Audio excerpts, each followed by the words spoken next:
সবার চেহারা বোঝা যাচ্ছে, সবাই হাতে অস্ত্র নিয়ে আছে।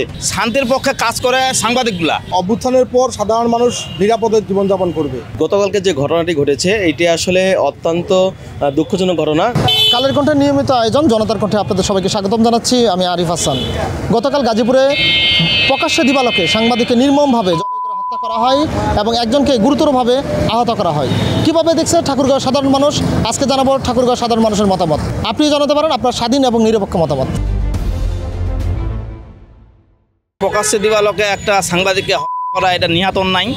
কারণ দেশ শান্তি শৃঙ্খলা সবসময় শান্তির পক্ষে কাজ করে সাংবাদিকগুলা। কারণ সাংবাদিকদের যদি আমরা প্রকাশ্যে আমাদের দেশের লোক প্রকাশ্যে হত্যা করে, এটা আমি তীব্র প্রতিবাদ জানাই এবং এর সুষ্ঠু বিচার দাবি করি। সাধারণ মানুষের কোনো নিরাপত্তা নাই বর্তমানে। আমি এটা সাংবাদিকদের একজন তীব্র নিন্দা জানাচ্ছি। আমাদের তো সাধারণ মানুষের কোনো নিরাপত্তা নাই। মানে আমরা মনে করছিলাম যে অভ্যুত্থানের পর সাধারণ মানুষ নিরাপদে জীবনযাপন করবে। সব মশার বিরুদ্ধে সুরক্ষা দিতে এলো বসুন্ধরা এক্সট্রিম অ্যারোসল। মশার বিরুদ্ধে এক্সট্রিম সুরক্ষা। কিন্তু সাংবাদিকদেরকে সংবাদ প্রকাশের জেরে জবাই করে হত্যা করা হচ্ছে।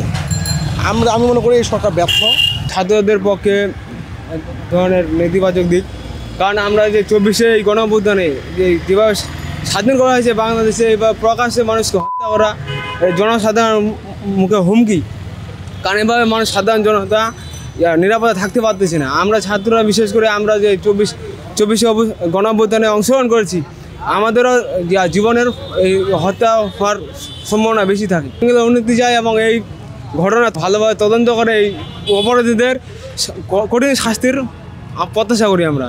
গতকালকে যে ঘটনাটি ঘটেছে এটি আসলে অত্যন্ত দুঃখজনক ঘটনা। যদি বর্তমান যে সরকার রয়েছে এই সরকার থাকা অবস্থায় নিরাপত্তার যে অনিশ্চয়তা সৃষ্টি হয়েছে, কালকে ঘটনা কিন্তু সেটাই প্রমাণ করে। আসলে যেটি প্রকাশ্যে যেখানে সবার চেহারা বোঝা যাচ্ছে, সবাই হাতে অস্ত্র নিয়ে আছে, এখনও গ্রেপ্তার করতে পারেনি, আসলে এটা সরকারের চরম ব্যর্থতা। আমি আশা করি খুব দ্রুত এটা গ্রেপ্তার করতে সক্ষম হবে।